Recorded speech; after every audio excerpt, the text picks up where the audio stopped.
আসসালামু আলাইকুম প্রিয় শিক্ষার্থীবৃন্দ, আমি মাহতাব আহমেদ। আজকে আমরা উইলিয়াম শেক্সপিয়ারের বিখ্যাত sonnet shall I compare thee to a summer's day discuss করব।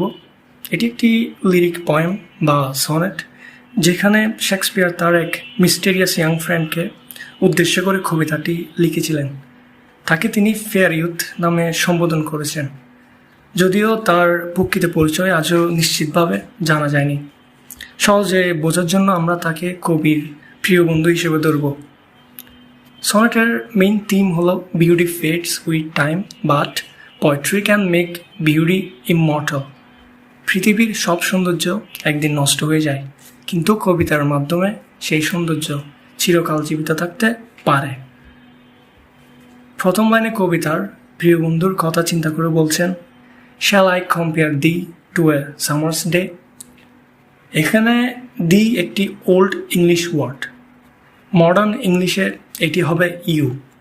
So shall I compare you to a summer's day, অর্থাৎ আমি কি তোমাকে একটি গ্রীষ্মের দিনের সাথে তুলনা করব। এখানে কবি ভাবছেন তার প্রিয় মানুষটির সৌন্দর্যকে গ্রীষ্মের একটি সুন্দর দিনের সাথে তুলনা করা যায় কিনা। Thou art more lovely and more temperate। এখানে thou art মানে you are, so you are more lovely and more temperate।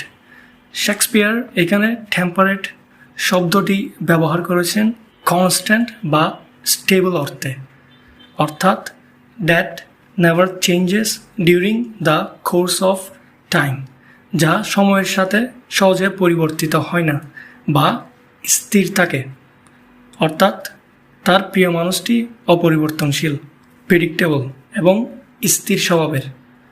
অন্যদিকে সামার হচ্ছে আনপ্রেডিক্টেবল, কখনো প্রচণ্ড রোদ, কখনো মেঘে ঢাকা আকাশ, আবার কখনো বৃষ্টি।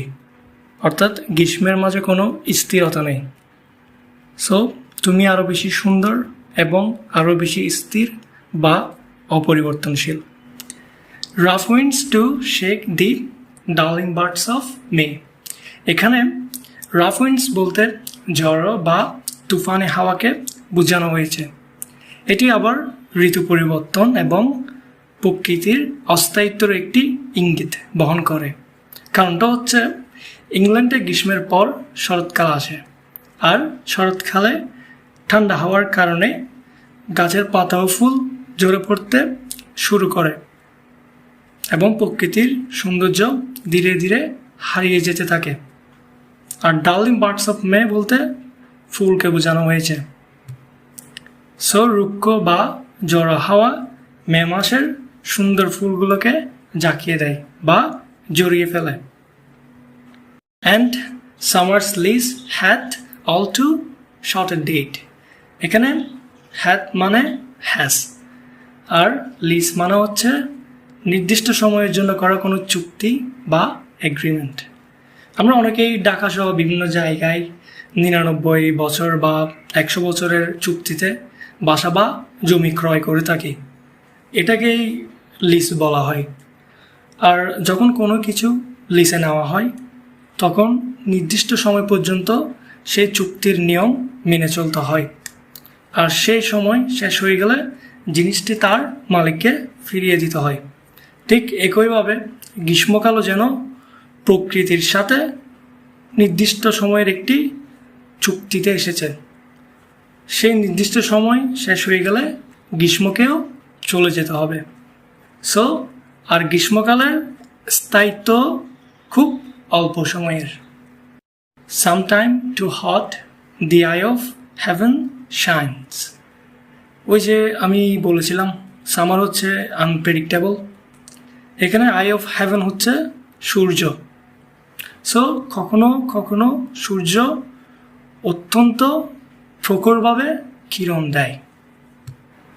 And often is his gold complexion deemed. এখানে গোল্ড কমপ্লেকশন বলতে সূর্যের সোনালি রূপ বা উজ্জ্বলতা, আর ডিমড বলতে আকাশ মেঘে ঢাকা পড়ার কারণে সূর্যের তাপ ও আলো কমে যাওয়া। যখন আকাশ মেঘে ঢাকা পড়ে তখন আমরা সূর্যের তাপ ও আলো পুরোপুরি অনুভব করতে পারি না, কারণ সূর্যের আলো তখন সরাসরি পৃথিবীতে এসে পৌঁছায় না, ফলে সূর্যকে কিছুটা অস্পষ্ট ও ঝাপসা মনে হয়। আর এই কারণেই কবি বলেছেন যে সূর্যের উজ্জ্বলতা কমে যায়। সো আর প্রায়শই তার সোনালি রূপ মেঘে ঢাকা পড়ে অস্পষ্ট হয়ে যায়।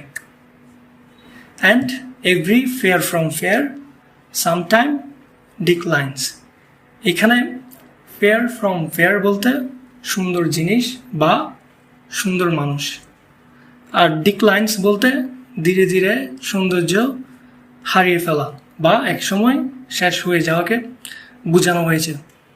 সো আর প্রতিটি সুন্দর জিনিসের সৌন্দর্য একসময় কমে যেতে শুরু করে। By chance or nature's changing course untrimmed. এখানে বাই চান্স মানে হচ্ছে হঠাৎ ঘটে যাওয়া কোনো ঘটনা বা দুর্ঘটনা, আর নেচার্স চেঞ্জিং কোর্স আনট্রিমড বলতে শেক্সপিয়ার বোঝাতে চেয়েছেন যে প্রকৃতির পরিবর্তনের প্রক্রিয়া থেমে থাকে না বা একে থামানো যায় না। সো হয় হঠাৎ কোনো দুর্ঘটনার কারণে, নয়তো প্রকৃতির অনিবার্য পরিবর্তনের মাধ্যমে। মোট কথা, এই দুই লাইনে কবি বলতে চেয়েছেন যে পৃথিবীর প্রতিটি সুন্দর জিনিসকেই একদিন তার সমাপ্তির মুখোমুখি হতে হয়, আর এই সমাপ্তি দুইভাবে ঘটতে পারে, হঠাৎ কোনো দুর্ঘটনার মাধ্যমে অথবা প্রকৃতির স্বাভাবিক নিয়মে।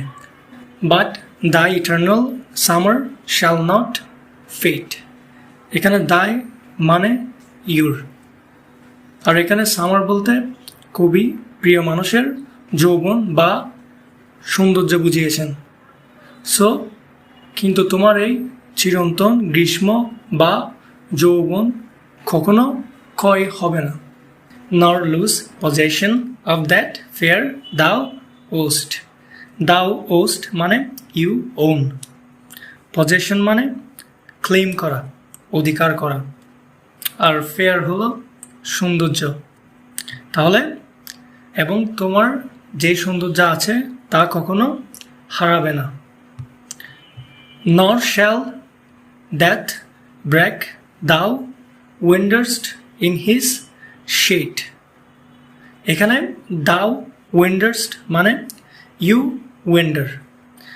সাধারণত wander মানে ঘুরে বেড়ানো, কিন্তু এখানে কবি এটি ব্যবহার করেছেন চলে যাও বা মৃত্যুর অধীনে চলে যাওয়া অর্থে। আর এখানে শেড বলতে কবি মৃত্যুর ছায়াতলকে বুঝিয়েছেন। আর ব্রেক মানে অহংকার করা। সো মৃত্যু কখনো অহংকার করতে পারবে না যে সে তোমাকে তার ছায়াতলে নিয়ে গেছে। When in eternal lines to time thou growest.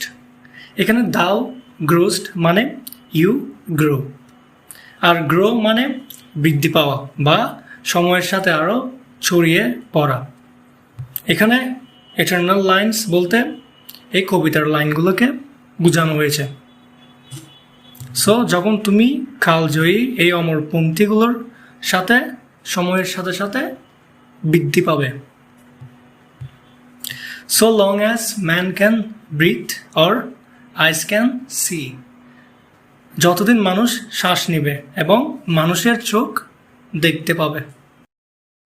So long lives this and this gives life to you. এখানে this বলতে এই কবিতা। সো ততদিন আমার এই কবিতা বেঁচে থাকবে এবং তোমাকে অমরত্ব দান করবে।